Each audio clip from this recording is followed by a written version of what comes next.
How to fix GCash no internet connection problem. So here is a step-by-step guide to fix the GCash no internet connection or network connection error. So let's get started. First of all, check your internet connection because GCash needs a stable internet. You can simply restart your router or try switching between Wi-Fi and mobile data. You can also test your connection by opening YouTube browser or another app as well. Then simply tap on the Settings app option available from your home screen. Then once inside Settings, scroll down and tap on the General. Then inside General, all you have to do is look for the VPN option available there and simply tap on it.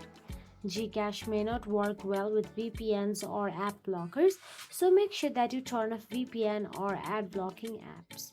Try again without this running. So once you toggle off the VPN you are running, simply try opening the GCash, and if it works then that is it. But if it still does not work, then all you have to do is simply try restarting your device. Sometimes a simple restart can fix some network problems and app glitches. All you have to do is long press on the volume down and power button, then simply slide to power off and wait for 10 to 15 seconds and reopen your device. And that is it. If you found this video helpful, please like, share and subscribe our channel, and thank you so much for watching.